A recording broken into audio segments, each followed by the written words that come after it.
Puerto Rico.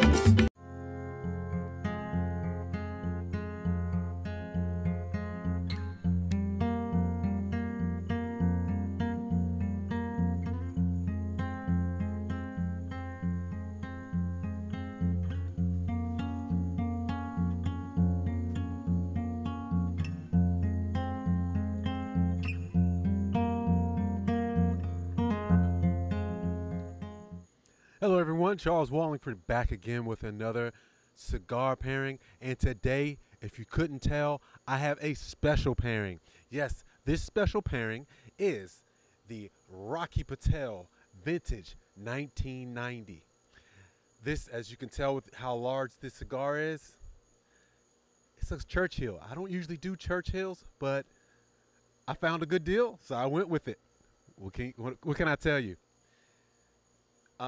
Then we have, paired with the Rocky Patel, the Glenglassaugh Revival Single Malt Scotch.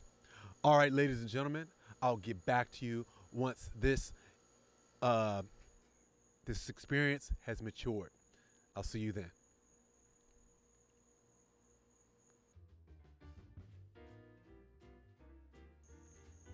All right, ladies and gentlemen, we're back with this pretty good cigar pairing.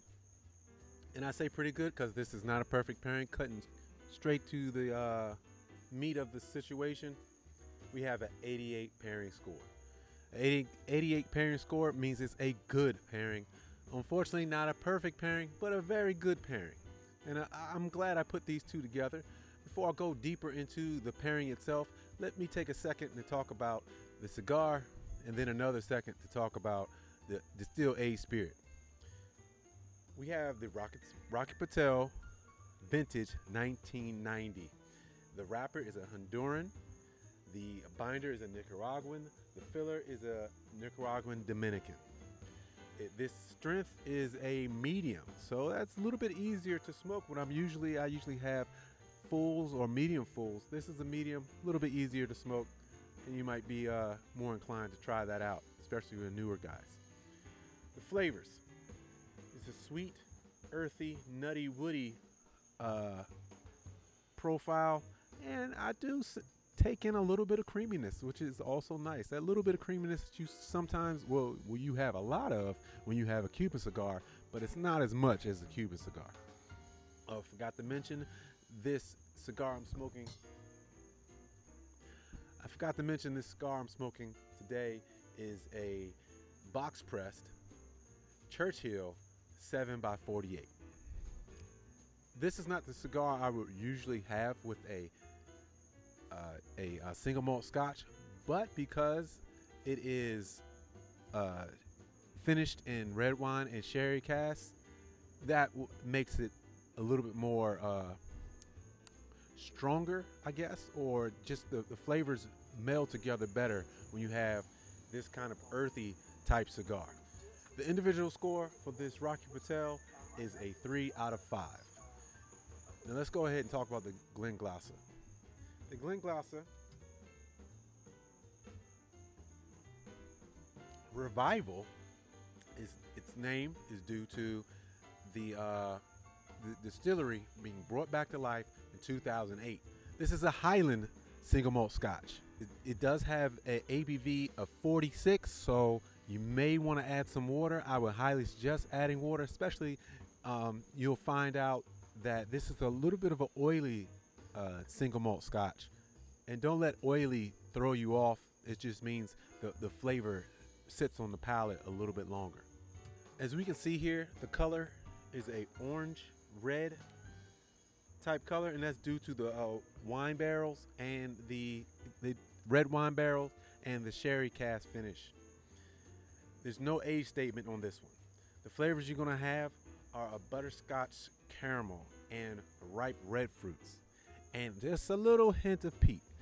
For me, I don't like a lot of peat, much like for my bourbons, I don't like a lot of rye, but I need to have a little bit of rye, and for a single malt Scotch, I like to have a little bit of peat, just a little bit. There have been some mixed reviews on this single malt Scotch. Some people like it a lot, Some people don't care for it as much. For me, I like it a lot. The individual score is a 2 out of 5. Now, if you hear 2 out of 5, that seems low.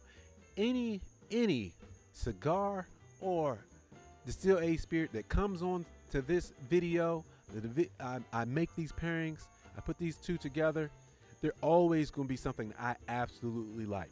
So a 2 does not denote it's a failure, it's bad, or anything else. A 2 just means it doesn't blow my socks off. That's all. It's good, very good. So with a pairing score of 88, we don't have a perfect pairing. And why don't we have a perfect pairing? We have instances of canceling out, and we don't have amplification of flavor. That's the main thing you're looking for when you do your pairings. You want to have amplification of flavor. That's number one, and that's what we do not have. I found that for this pairing, what you need to do is take a puff and then take a second and then drink. Take a second and then puff.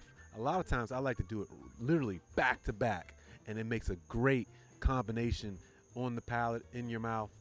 Not in this case. That's why it's getting a 88 score. As I said before, this is an enjoyable experience. I had a good time with this experiment, and sometimes they're not going to be absolutely perfect, but this one still was good.